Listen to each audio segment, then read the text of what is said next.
Precioso Jesus, aos teus pés aqui estou, que eu poder.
Olá, estamos aqui para a nossa quarta aula de teologia contemporânea. E é importante nós falarmos também da neo-ortodoxia, porque ela influenciou bastante a teologia moderna, né? Nós vamos ver o que é essa neo-ortodoxia. Vamos sempre lembrar, gente, que esses nomes, né? Eu já falei isso, esses nomes, às vezes, não é que a pessoa que está escrevendo, ela fala, eu estou fazendo a teologia da neo-ortodoxia. Não é isso que acontece. Acontece que ela começa a fazer teologia, ela começa a ir por outros caminhos, as pessoas que estudam as teologias feitas por essas pessoas, eles então dão nomenclaturas, dão classificações sobre essa forma de fazer teologia. Então, o nome é um nome que não foi a pessoa que deu, tá? E as características, talvez a pessoa comece a fazer a teologia daquela forma e muitos nem ela nota, mas alguém, opa, você está indo por esse caminho aqui. Então, vamos lá entender o que é esse negócio de neo-ortodoxia, tá? Então, começando aqui com a definição, a neo-ortodoxia é um influente movimento teológico protestante que surgiu na Europa, principalmente na Alemanha, após a Primeira Guerra Mundial, ou seja, depois de 1920, como uma reação contra o liberalismo teológico do século XIX. E também é conhecida como teologia da crise, em referência à crise da civilização ocidental e da teologia liberal, ou teologia dialética. O nome neo-ortodoxia foi dado por outros e sugere um retorno a temas centrais e fontes da ortodoxia protestante, como Lutero e Calvino, mas com algumas diferenças significativas em relação à Bíblia. Então, aqui, ó, aqui acho que dá para a gente entender. Ela vem da Europa, ela vem da Alemanha, né? São coisas que a gente está vendo ali. Ela vem depois da Primeira Guerra Mundial. Por quê, gente? A Primeira Guerra Mundial ela trouxe uma crise, né? Porque as pessoas viram ali a maldade humana. Não é que, não é que era a Primeira Guerra, tá? Não é isso, mas ela já tinha metralhadora, então o número de mortos foi uma coisa assim, muito assustadora. É muito até curioso, porque quando começa a Primeira Guerra Mundial, o pessoal estava na empolgação, achava que aquilo era maravilhoso, né? Eles diziam que a Primeira Guerra Mundial era a guerra para acabar com todas as guerras, sabe assim, aquilo, daqui a pouquinho a gente parou. Mas ela durou aí 4, 5 anos e deixou um saldo de mortos muito grande, sofrimento muito grande. Então, isso cria uma crise, né, na humanidade. E uma crise, inclusive, que nós vamos ver com relação à teologia liberal, porque na teologia liberal, o homem era maravilhoso, eles agora estavam no caminho do conhecimento, eles agora iam fazer tudo ia ficar maravilhoso e lindo. E não foi isso que aconteceu. Então, eles vão lá e eles entram em crise. Agora, como nós vamos ver aqui, e a continuação desse estudo, que talvez seja um pouco menor do que os outros, até porque diria que a influência dela é menor, né? Mas a visão da neo-ortodoxia é que as ideias da teologia liberal estavam erradas. Então, eles escrevem para combater as ideias da teologia liberal. Eles, por um lado, eles até aceitam muitas das verdades do cristianismo ortodoxo, até então, da fé correta. Mas também eles fazem algumas mudanças muito sérias, de modo que eu diria assim, no geral, alguns consideram teólogos neo-ortodoxos como bons, alguns deles, pelo menos. Outros não, outros já entendem que eles não são muito diferentes dos liberais. Mas são nomes que estão aí e é importante você conhecer, tá? É importante você saber. Então vamos lá, vamos para algumas definições aqui. Começando aqui, ó. O termo neo-ortodoxia significa uma nova ortodoxia. Só para deixar claro aqui, o que é ortodoxia, gente? Ortodoxia é a doutrina correta, o ensino correto. Quando alguém fala assim, protestantismo ortodoxo, está falando o protestantismo que tem a doutrina correta. Por exemplo, você pega a Testemunho de Jeová, o Mormon, eles não são ortodoxos. Eles distorcem o ensino, o ensino básico do cristianismo, eles torcem. Então, eles não são ortodoxos. Mas, quando a gente fala uma teologia ortodoxa, nós estamos falando uma teologia que é correta, que ela está de acordo com a palavra de Deus, de acordo com o consenso geral doutrinário, tá? Então, o termo neo-ortodoxia significa uma nova ortodoxia. A neo-ortodoxia não é um sistema único, não é um movimento unificado, não tem um conjunto articulado de fundamentos em comum. Na melhor das hipóteses, pode ser descrito como uma abordagem ou atitude que começou num ambiente comum, porém, dentro em breve, passou a se expressar de vários modos diferentes. Então, olha, eu acho que esse aqui vale a pena só dar uma explicação aqui, porque, por exemplo, aqueles que são fundamentalistas ou que são ortodoxos, você vai pegar o que eles creem, é muito parecido. Até os liberais, se você pensar da teologia liberal, as distorções que eles fazem eles têm ideias bastante comuns. Só que quando você pega os neo-ortodoxos, você vai pegar alguns que eles pensam de uma maneira. Outros que são classificados como neo-ortodoxos já pensam de maneira diferente. Por isso que eu falei, alguns são respeitados, outros são completamente desconsiderados, tá? Alguns, inclusive, eu vejo assim o que eles escrevem é forte, mas todos eles têm ali o problema central, que é uma rejeição à inerrância das escrituras. Mas eu quero que você aprenda, né? Você já deve, não sei se você viu isso, mas eu vou até comentar com você. Geralmente o pessoal fala assim, nós queremos, a Bíblia é a palavra de Deus. Aí vem o liberal e fala assim, não, a Bíblia contém a palavra de Deus. No sentido assim, que alguns trechos lá é Deus falando, mas a maioria é o homem falando.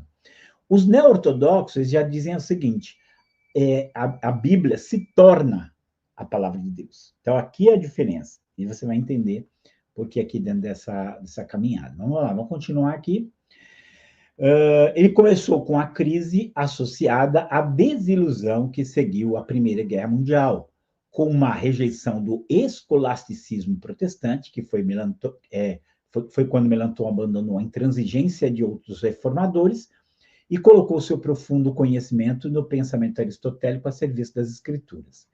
E com uma negação do movimento liberal protestante, que tinha ressaltado a acomodação do cristianismo à ciência e à cultura ocidentais, a imanência de Deus e a melhoria progressiva da humanidade. Então, vamos lá. Isso aqui é importante você entender o que aconteceu. Aqui tem algumas coisas que são mais complexas, mas só para você saber, assim, o Melanchthon foi o sucessor de Lutero, e ele organiza a teologia assim, de um modo muito minucioso, por isso é chamado aqui até de escolasticismo protestante. Não precisa guardar essas palavras, não, é mais para a gente se localizar aqui, tá? Mas o que com a Primeira Guerra, veio aquela rejeição daquela rigidez, né, teológica que você tinha até então, tá? Mas, por outro lado, esse movimento teológico aqui também, isso não, os liberais estão errados. Os liberais, eles estão colocando a cultura e a ciência acima de Deus, acima da revelação de Deus. Então, isso aí também tá errado, né? Essa coisa de que Deus está fazendo tudo, está tudo bem. Esse é o último ponto aqui, ó, a melhoria progressiva da humanidade. Porque, gente, os liberais ensinavam isso, o mundo está melhorando, nós vamos fazer o mundo ficar lindo, maravilhoso com a nossa teologia. E no final teve a Primeira Guerra, que foi sangue puro, e a Segunda foi pior ainda. Até a Segunda Guerra vai produzir ainda outros neo-ortodoxos, porque eles começam a perceber que aquela teologia liberal não vai trazer nada de bom para o mundo, e de fato não trouxe. Mas vamos lá, algumas questões gerais que envolvem a teologia neo-ortodoxa. Os conceitos, nós vamos ver, aspectos gerais, as principais características, a origem histórica, o existencialismo e os representantes. Então, é com isso que nós vamos trabalhar aqui, tá? Mesmo eu vou ser bem claro para vocês, mesmo que você não identifique tudo, e é claro, essas teologias são muito complexas, elas levam muito tempo para você entendê-las e dominá-las, mas conhecer, saber que existe, já é algo que vai trazer para você uma percepção. Opa, isso aí não está muito de acordo com a Bíblia, não, tem alguma coisa aí. Porque, às vezes, dentro desse mundo de estudos, né, e dos estudos teológicos também, às vezes, tem algumas ideias que a gente sente que está errado, mas a gente não sabe como explicar.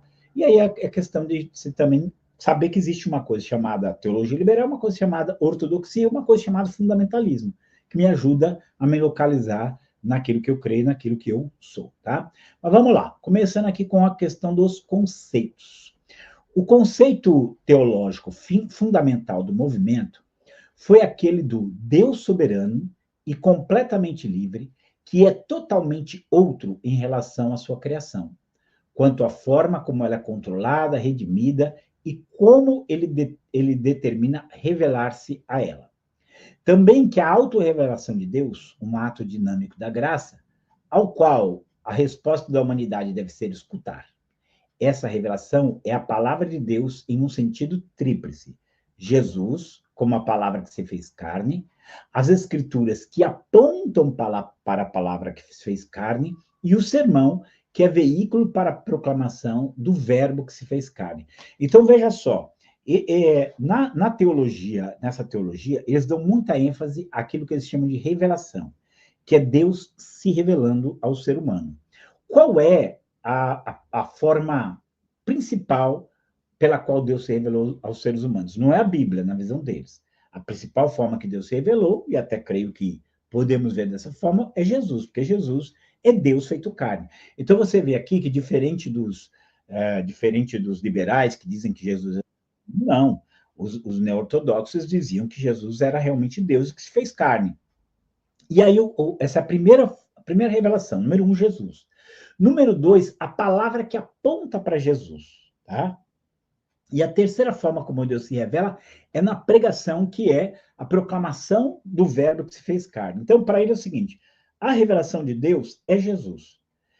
A palavra aponta para Jesus e a pregação aponta para Jesus. Então, a revelação principal é Jesus. Aí nós vamos ver, tá ótimo, eu acho que isso é uma coisa muito boa, uma maneira de se expor aqui, tá bom.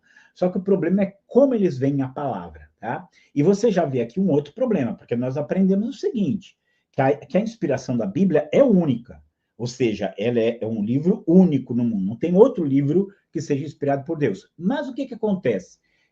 Dentro da visão deles, a pregação, ela aponta para Jesus da mesma forma que a Bíblia. Opa, não é bem assim. A Bíblia é fonte, a pregação é derivado. Mas vamos lá, vamos continuar aqui para a gente entender bem essa questão da neo-ortodoxia. A relevância desse movimento foi tirar a Bíblia da mão dos críticos liberais que procuraram, só pela crítica histórica, explicá-las, como também enfatizou a unidade das escrituras e ajudou a precipitar um novo interesse pela hermenêutica. Então, tem coisa positiva aqui, né? Então, assim, os liberais, a vida deles era criticar a Bíblia. Não foi Moisés, não, isso aqui está errado, não, isso aqui não está certo, não, isso aqui não tem nada a ver. Então, eles destruíram a fé na Bíblia. É isso que eles fizeram. Os neo-ortodoxos, não, né? Eles rejeitaram, tiraram a crítica histórica e eles já vão começar a falar de pontos positivos, vão falar positivo. Não é que eles falam negativamente da Bíblia, falam até positivamente, mas eles não enxergam ela como um livro confiável no mesmo sentido que a gente fala, tá? Mas está aqui, para você começar a conhecer alguns aspectos gerais. Então, aqui eu vou tentar enumerar um pouquinho esses aspectos gerais. Deixa eu ver aqui, tá? Depois a gente entra nas principais capítulos, mas uma visão geral. Primeiro, um meio termo entre o liberalismo e o fundamentalismo. Isso aqui eu vou chamar muita atenção. Nós já estudamos os liberais, que são incrédulos em tudo, né? Os fundamentalistas, que são fincados ali na revelação das escrituras. O neo-ortodoxo, ele fica no meio do caminho. Ele fala que o liberal está errado, mas ele também não fala que o fundamentalista está certo. Ele não tem o mesmo apego à Bíblia, ou a mesma visão do que é a Bíblia que tem o fundamentalista, tá? Teve uma influência de Søren Kierkegaard. Søren Kierkegaard, gente, ele foi um teólogo dinamarquês. Hoje as obras dele começam a vir mais para o Brasil. Mas como ele era também um filósofo muito profundo, então nem sempre é possível captar tudo. Confesso para vocês que eu sempre tive uma visão completamente negativa do Søren Kierkegaard, e que hoje é um pouquinho menos negativa, mas ele também, nós vamos ver que há deficiências na maneira como ele vê a salvação e algumas coisas, tá? O existencialismo como contexto. O existencialismo, gente, é uma filosofia em que, assim, os fatos em si não importam tanto. O que importa, verdadeiramente, é a impressão que os fatos causaram em mim. Então, assim, não é o que vale é o que eu experimentei, né? Isso é meio perigoso. Essa coisa é meio perigoso. O que eu estou experimentando. Então, vamos falar assim, vem o liberal, e o liberal fala o seguinte, não, esse livro aí está cheio de erro, a Bíblia está errada aqui, não foi Paulo que escreveu isso aqui, não foi Lucas que escreveu isso aqui, não foi Moisés, isso aqui está fora de época, isso aí é superstição.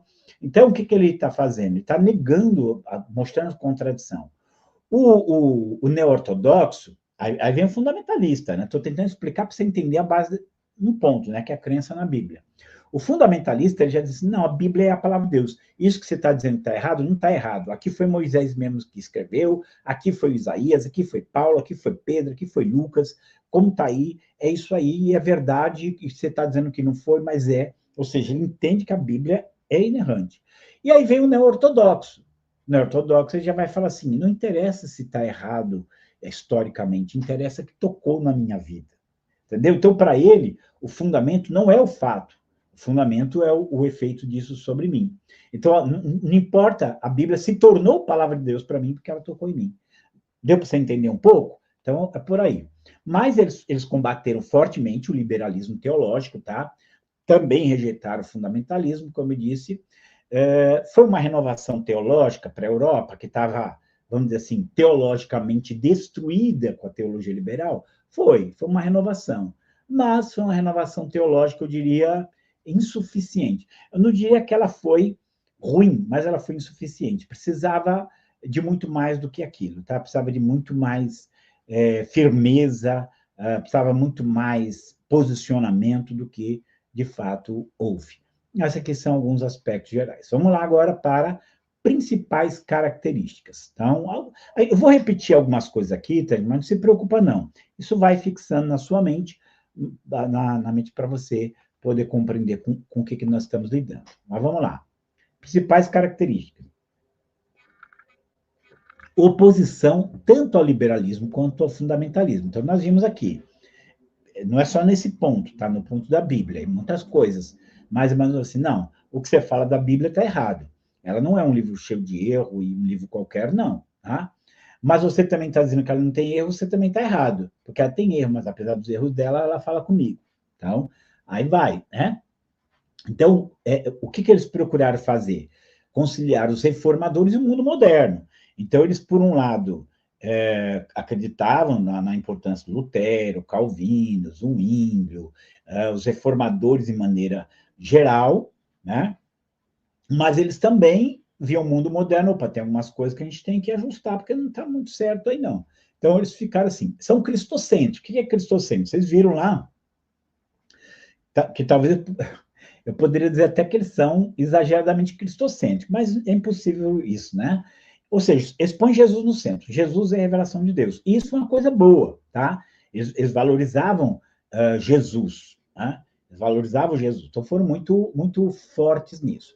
Rejeitar a teologia natural. O que é a teologia natural, gente? Teologia natural é uma maneira da gente chegar a Deus olhando a natureza, olhando alguns aspectos naturais, sem a Bíblia. Então, se você chegasse a crer em Deus sem a Bíblia, só pensa na natureza, nas coisas que são criadas, né? Naquilo que eu sinto, e eles rejeitam muito isso. A ideia do pessoal da neo-ortodoxia é que você só conhece Deus se ele se revelar a você. Então, não adianta eu tentar te dar argumentos para você chegar a Deus, porque você não vai chegar a Deus se ele não se revelar a você, tá? Aí é onde ele... tá vendo aqui, vou falar assim, o detalhe, eles diferenciam palavra de Deus e escritura sagrada. Deu para você ver a sutileza aqui? Para nós, não. A Bíblia é a palavra de Deus, né? Para eles, a Bíblia é uma coisa, a palavra de Deus é outra. Viu a questão da existência que eu falei para vocês? Esse existencialismo, é claro que é mais profundo do que eu falei para vocês, mas é como se fosse a realidade, ela só é realidade se eu a experimento, né? Então, assim, a questão é o que eu experimentei. Então, se a Bíblia está cheia de erros, se ela está cheia de distorções, não tem problema. Esse livro cheio de distorções, cheio de erros, ele fala comigo. E a hora que ele falou comigo, ele se tornou a palavra de Deus. Deu para entender? Então, nisso, eles rejeitam a inerrância bíblica completamente. Então, eu falo assim, se você pegou um erro que fala sobre a inerrância bíblica, você pode ter certeza que ali é um livro bom, é fundamentado, tudo, né? Então, os autores, aqui os autores da teologia neo-ortodoxa, eles também vão falar em palavra de Deus, mas eles não fazem a palavra de Deus igual a Bíblia, porque para eles a Bíblia é um livro cheio de erro que Deus usa para falar com a gente, tá? Outra coisa, conceito de Deus e reino de Deus como totalmente outro. Aqui é um negócio mais profundo, mais complexo, mas o que eles têm aqui é a ideia de que Deus, inclusive alguns neo-ortodoxos foram muito longe, que é impossível você conhecer Deus, que Deus é completamente diferente, então não tem como.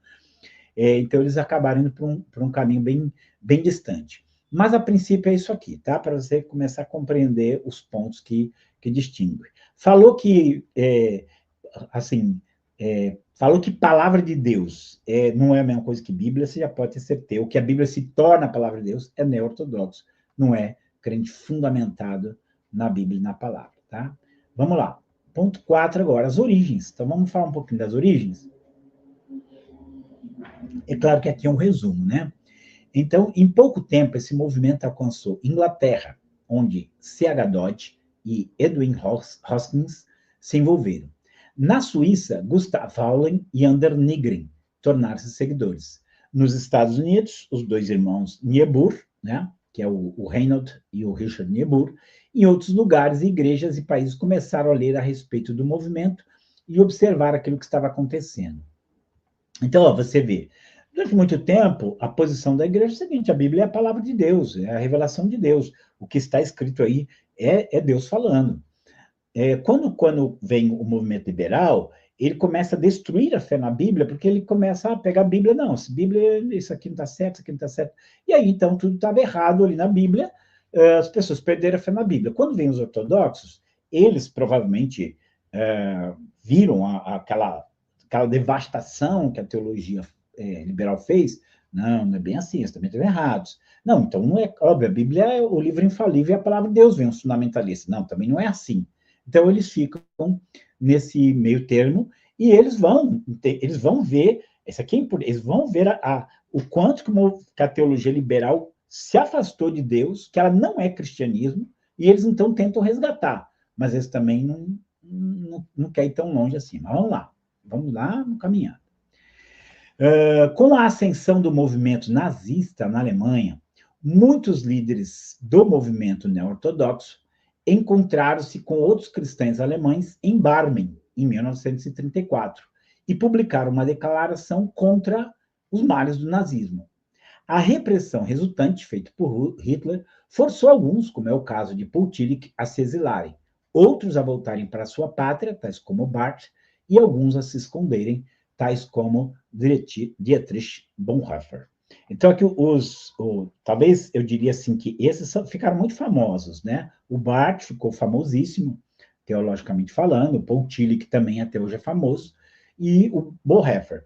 Desses três, gente, eu diria assim para vocês que o que ainda eu considero muito válido, assim, as colocações dele é o Bonhoeffer, tá? Não que a teologia dele seja perfeita, tem alguns pontos da neo-ortodoxia, mas ele teve muitas experiências boas nos Estados Unidos, inclusive experiências com Deus mesmo, e ele acabou permanecendo na Alemanha e o nome dele ficou muito ligado a uma luta contra o nazismo. Lembrando que o nazismo, ele mexeu na teologia e ele foi fortemente combatido pelo Bonhoeffer. O Karl Barth, que era suíço, volta para a Suíça, ele também vai lutar, então ele vai ter coisas positivas, mas o Paul Tillich, com o passar do tempo, fugiu completamente do padrão bíblico, tá? Então, o Barth, eu vou ler algumas coisas dele aqui, aí você vai entender a posição deles com relação às escrituras sagradas. Mas é importante a gente conhecer a história deles, tá? A primeira reação eficaz contra o liberalismo teológico foi promovida por Karl Barth, que, retomando Kierkegaard, denunciou vigorosamente todas as tentativas de amordaçar a palavra de Deus com a razão. Este movimento também foi chamado de teologia da crise ou teologia dialética, além de neo-ortodoxia. Então, Karl Barth, e ele ficou muito famoso como autor de um livro chamado Comentários à Carta aos Romanos, e foi considerado grande teólogo, ficou muito famoso ele, mas é o que eu falei, nós vamos ler aqui, ele tinha ainda pontos que são muito comprometedores, e pessoas, crentes bem ortodoxos, falam, desculpa, você está errado nisso aí. Mas algumas coisas dele você consegue aproveitar, tá? Mas eu falo assim para as pessoas, né? Na dúvida, fique longe. Então, eu diria assim para vocês, fique longe do Calbart, fique longe do Poutillic, muito longe, tá? Leituras que eu faço. Mas do Dietrich Bonhoeffer já falo que você pode se aproximar, porque ele vai ter um amor muito grande pela palavra de Deus, e você percebe isso, né? Eu recentemente li a melhor, talvez, das biografias dele, e assim, ficar muito movido pelo que Deus fez na vida dele, né? Mas vamos lá. Aqui eu peguei isso aqui, gente, essa escatologia, para vocês darem uma olhada nessa questão, como que essa visão teológica ela influencia, tá? Essa aqui é uma ideia de onde o existencialismo influencia, né? Aí você tem a chamada escatologia existencialista. Para quem ainda não estudou escatologia, você não sabe o que é escatologia, é o estudo das últimas coisas. É a volta de Jesus, é a destruição de Cristo, é o reino de Deus, os novos céus, nova terra, é a ressurreição. Tudo isso é escatologia. Bom, tudo isso para nós são acontecimentos futuros, são coisas que no futuro vão acontecer, coisas que no futuro ocorrerão, tá? Assim, tem coisas da escatologia que não tem como você fugir. Biblicamente, você sabe que aquilo vai acontecer. Mas olha como o Charles Dodge, que, como nós vimos, foi o grande representante inglês dessa novo tipo de fazer teologia, ele criou a chamada escatologia consistente. Segundo ele, os eventos escatológicos já ocorreram ou ocorrem na vida do indivíduo. Então, por exemplo, o que foi predito no Novo Testamento já se cumpriu, o tempo está cumprido. O sobrenatural já entrou na história. O poder de Deus está abertamente manifesto para derrotar os poderes do mal. Então, por exemplo, quando a gente fala assim, né? Pega ali Romanos 16, 20. O Deus da paz esmagará Satanás debaixo dos vossos pés. Ou você pega Apocalipse 20, onde Satanás é amarrado. Para o Dodge, já está amarrado, já foi vencido Satanás. Isso aí era futuro, mas agora já é presente, já aconteceu em você. O Satanás tem poder para você, então ele está amarrado. O evento Cristo também abrange o julgamento do mundo. A vida eterna e a vida do porvir é realizada agora em nossa experiência. Então, tudo que você tem que experimentar do futuro, você experimenta agora. Eu acho que isso é uma coisa sem nenhuma consistência, porque eu quero saber o seguinte, Jesus não vai vir, literalmente? Eu não vou ressuscitar literalmente? Tem lugares onde a Bíblia fala que nós já ressuscitamos com Cristo? Claro, só ler Efésios 2. Só que a gente sabe que é no sentido espiritual, que vai acontecer a ressurreição no sentido físico. Mas como ele é um existencialista, é o que você experimenta, então Jesus para você e você já ressuscitou. Jesus vai voltar quando você aceitar ele como Salvador, ele voltou para você, ele agora está em você, entendeu? Então, o que vale é o que você experimenta. Ele foge de qualquer realização histórica disso. Mas vamos lá ver aqui alguns autores. Não vou falar de todos, gente, falar pelo menos do Calbart e do Bultmann, que é uma pessoa... Gente, Rudolf Bultmann é muito perigoso, tá? É uma pessoa muito perigosa. As ideias que ele tem são completamente fora do evangelho. Né? Mas não, vamos lá, vamos dar uma caminhadinha aqui. Todos eles aqui vou fazer exposições bem negativas. Nem tudo é negativo neles, mas bem negativo. Mas vamos lá. Começando aqui com o Calbart. Olha aí o Calbart. Né?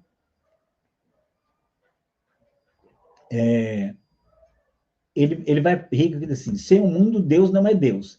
Bart respondeu, Deus pode ser Deus sem o mundo, mas decidiu não ser. Né? Quais são as principais obras dele? A Palavra de Deus e a Teologia e a Igreja, o Novo Mundo da Bíblia, questões bíblicas, necessidades e promessas da pregação, a Palavra de Deus como dever da teologia, comentários sobre Romanos, que isso aí deixou ele, né, famoso, e a dogmática eclesiástica dele, que é uma grande obra. Então, vocês veem assim que ele escreveu muita coisa, né? Ele escreveu bastante. Você vai encontrar coisas positivas deles, vezes citados, mas eu vou passar as negativas aqui para você. Por exemplo, aqui, ó, o que ele fala da Bíblia? A Bíblia é de capa a capa palavras humanas e falíveis, segundo o testemunho das Escrituras sobre os homens, que também se refere a eles, isto é, os apóstolos e profetas. Eles podiam errar e também têm errado em toda a palavra. Mas, precisamente com essa palavra humana, falível e errada, pronunciaram a palavra de Deus. Captou aqui a questão com ele? Aí, gente, nós vamos ver, inclusive, os críticos dele, e tinham razão.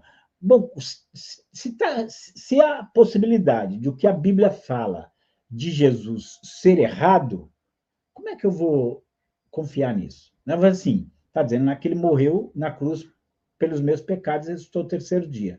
Se a Bíblia é falível, como é que eu sei que o que ela está falando não é errado? Né? Qual a garantia? A garantia é o testemunho de Deus no seu coração. Gente, Deus, se aquilo está errado, Deus está testemunhando o erro no meu coração. Então, isso é muito, mas muito comprometedor com a questão da palavra. Aqui, ó, pergunta. Como o homem se tornou pecador? Bart respondeu. Não por uma queda do primeiro Adão. A entrada do pecado no mundo por Adão não é um evento físico histórico em qualquer sentido. Então, veja só, entenda que esse pessoal, eles não acreditam que Adão e Eva existiu, que houve dilúvio, que houve Torre de Babel. Para eles, assim, são boas histórias mitológicas, que têm muitas instruções espirituais ali, mas não são fatos. E isso, gente, é o que anula tudo, porque, vamos falar assim, Jesus é o segundo Adão. Ué, se não houve o primeiro, como é que houve o segundo? Quando você vai ver a genealogia de Jesus lá em Lucas, você tem uma corrente, né? Assim, você tem uma corrente, quem era o pai, quem era avô, bisavô, tataravô, e vai voltando até chegar em Adão. Ou seja, uma corrente de descendência. Então, quer dizer que existe um elo naquela descendência ali, ou vários elos que nunca existiram. Como é que Jesus tem existência real? Está lá o nome dele na genealogia. O Davi tem existência real, está lá o nome dele. O Abraão está lá. Chega até o Adão, mas o Adão não existe e o Davi existe. Então, você vê assim, o posicionamento que eles quiseram tomar não solucionou o problema. Lembra que eu falei que a teologia neortodoxa foi uma renovação na teologia, ela ajudou a combater muita coisa errada na teologia liberal, mas ela não tem consistência e força suficiente para fazer isso. Esse é o grande problema, tá? Mas vamos lá, continuando aqui.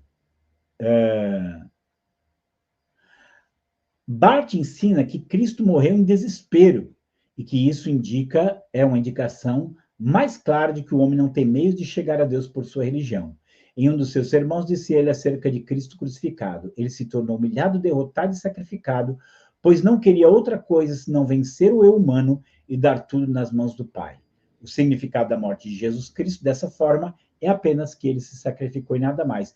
Que aí perde a ênfase da morte pelos meus pecados. E continuando aqui, vai, ó.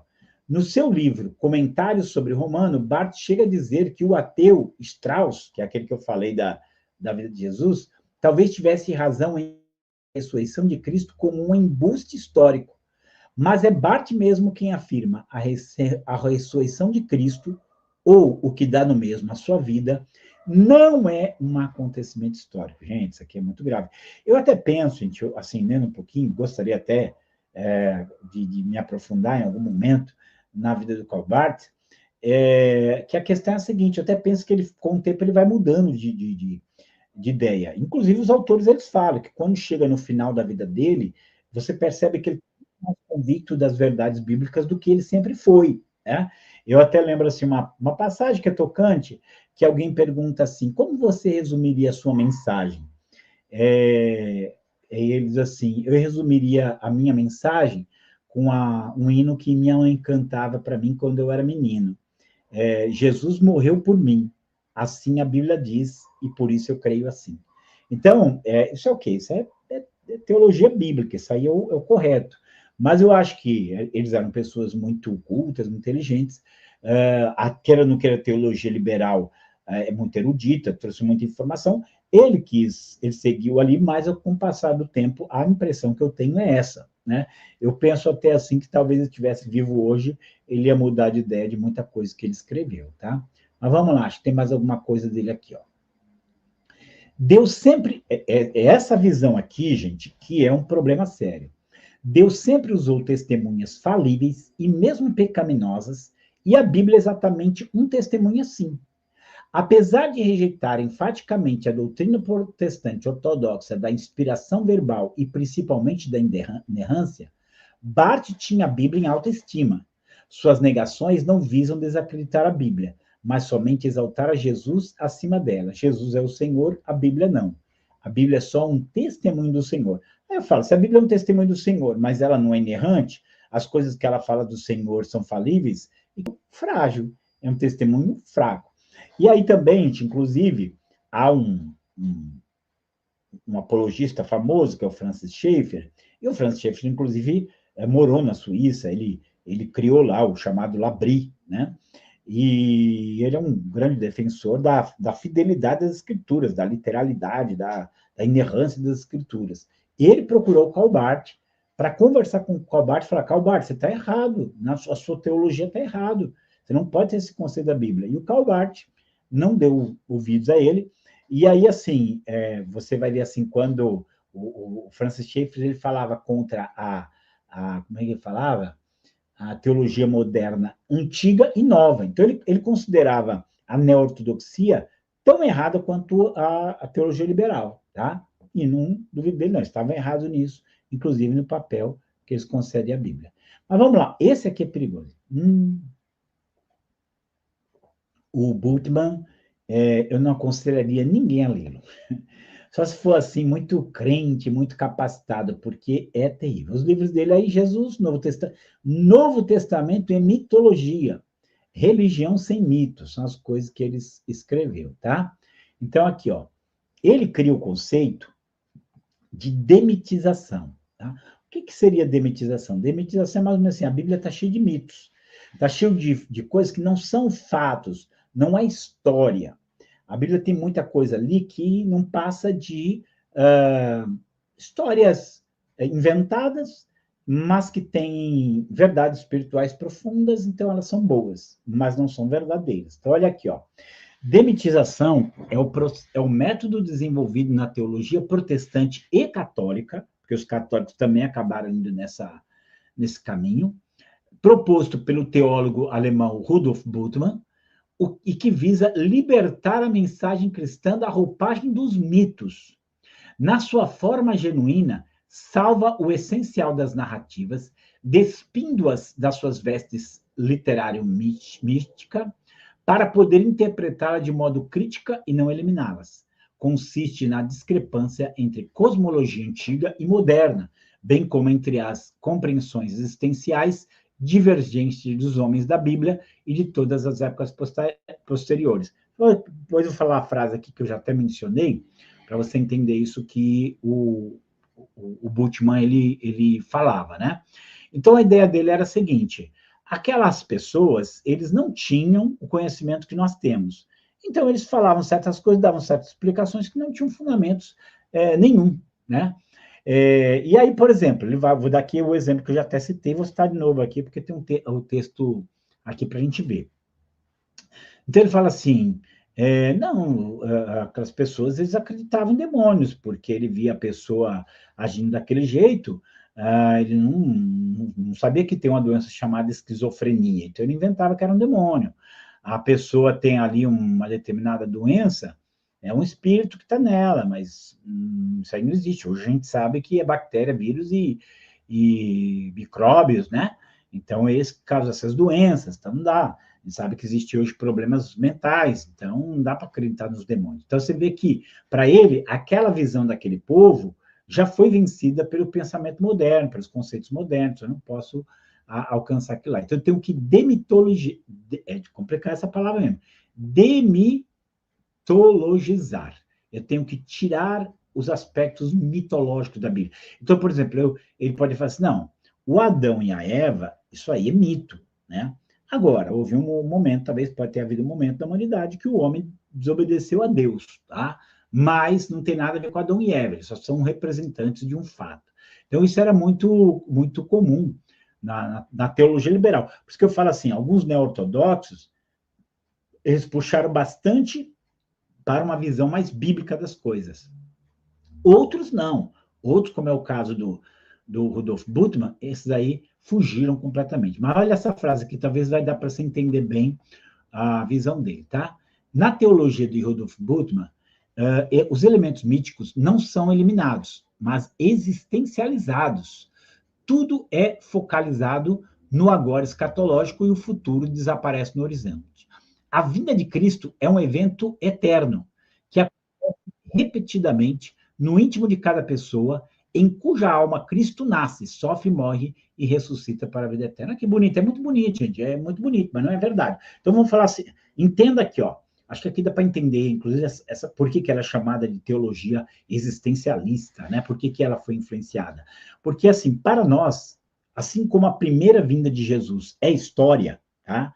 Jesus veio em um determinado dia, em um determinado lugar, a volta dele também em determinado dia, em determinado lugar. São fatos que nós estamos ligando. Na visão dele, não é fato, é experiência, é existência. Então, eu hoje aceitei Jesus, hoje eu recebi na minha vida. Então, eu nasci, sofri, morri e ressuscitei com ele. Isso é a volta de Jesus. Ele já voltou para mim, já veio para mim. Então, essa é a visão dele. Então, você está entendendo que a visão deles é de não enfrentar os fatos e não entender que a Bíblia é uma mensagem factual, é uma mensagem baseada em coisas que aconteceram. Não, não aconteceu, não. É apenas experiência. E a própria vinda de Jesus, que é algo literal, todo olho verá, você vai ver com seus olhos, ele já fala que não, já aconteceu interiormente, silenciosamente na minha vida. Então, esse é o problema aqui. E essa é a frase que eu queria ler para vocês, que eu fico sempre, quando eu vejo essa frase, eu tomo um susto, né? É impossível usar a luz elétrica e o rádio e aproveitarmos das modernas descobertas médicas e cirúrgicas e, ao mesmo tempo, crer no mundo de demônios e espíritos do Novo Testamento. Opa! Você está vendo? Então, assim, qual é a visão? A visão dele é essa. Não, o rádio, a TV, que nem conheceu a internet, né? Se tivesse conhecido, é pior ainda. Elas mostram que a coisa que eles criam é verdade. Gente, qual é a dificuldade de você ter o rádio, a luz elétrica, tratamento médico, tratamento cirúrgico, e você saber que existem espíritos malignos que se apossam das pessoas e destrói a vida delas. Por isso, gente, que as pessoas se convertem, apesar desse aparente cientificismo que a gente vive. Porque a pessoa está ali perturbada por espírito maligno, não adianta ela querer fazer tratamento médico, que não vai dar solução, né? Não vai dar solução. Desculpa, assim, não tem esse costume, né, de compartilhar, mas queria compartilhar isso com vocês, porque numa ocasião eu lidei com uma senhora que ela tinha já 6 anos que ela tinha um problema aqui no maxilar, que ela não conseguia fixar a boca. Ela tinha pago 6 mil numa operação cirúrgica para tentar resolver esse problema. Então, às vezes, ela está comendo, bebendo algo, a boca dela caía assim e derramava tudo.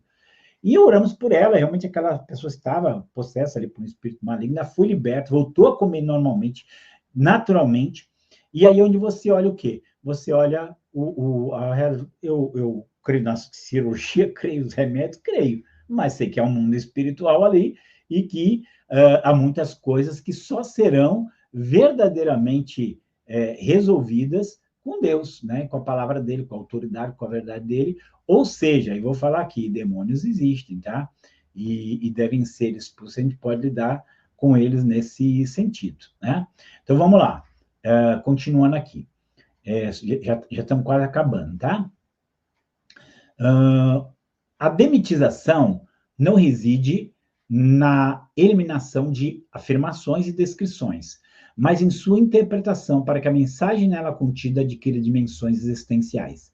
Essa interpretação pressupõe que as categorias mitológicas utilizadas pelos autores se constituam um instrumento destinado a expressar a revelação. Busca impedir que a mensagem evangélica se fundamente em assertivas mitológicas, perdendo o seu caráter paradoxal.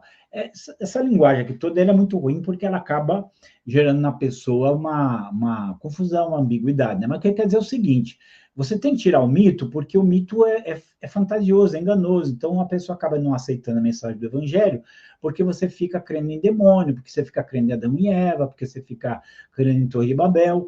Então a gente tem que dizer que essas coisas, tem que tirar o mito por trás disso e pegar a essência. E aí é onde nisso aí que você vai ver uma rejeição das verdades bíblicas e realmente incredulidade, ao invés de fé. E só vamos ver uma olhadinha aqui no Emil Brunner, rapidamente, que foi um importante teólogo suíço, juntamente com Karl Barth. Ele é comumente associado à neo-ortodoxia, ao movimento da teologia dialética, como nós vimos. Mas vamos lá. Opa, perdão. A intenção de Brunner era combater a teologia da sua época, que é a teologia liberal, que dava ao homem a capacidade de conhecer a Deus por meio das suas faculdades racionais e inatas. Então, você vê que é aquela coisa que nós falamos sobre ser contra a teologia natural, né? Eu posso ensinar e você aprende sobre Deus. Para ele, não. Deus tem que se revelar, senão você nunca vai aprender nada sobre Deus. Ele rejeitou a visão naturalista da teologia, que procurava ajustar a revelação divina aos pressupostos da ciência moderna. Rejeitou, assim, a teologia liberal. Apesar disso, ele não criticava de forma alguma um amigo da ortodoxia. Ele criticava o conceito de inspiração verbal proposicional das escrituras, conforme ensinada pelos fundamentalistas.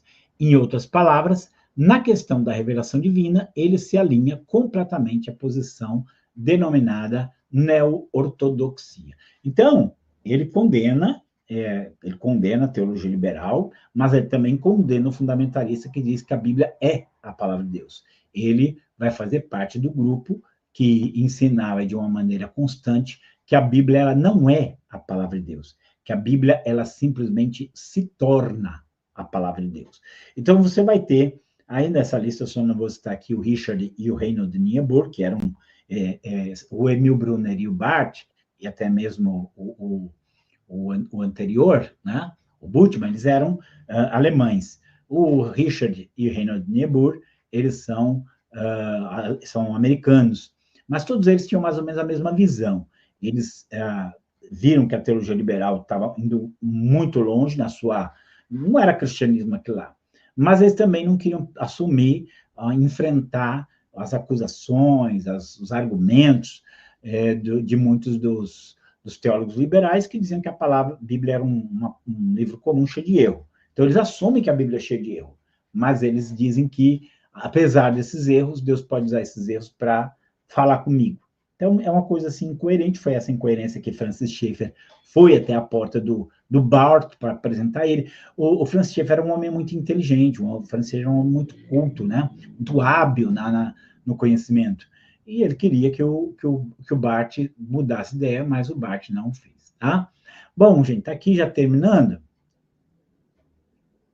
Tá aí para você se inscrever no canal Missão Atenas, se você for ficar muito feliz, você está lá. E aqui as minhas redes sociais, caso você queira estar comigo. Então, muito obrigado. Já fizemos uma boa caminhada aqui.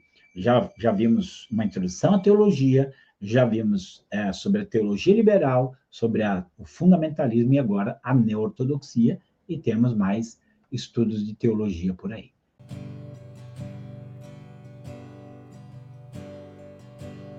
Precioso Jesus,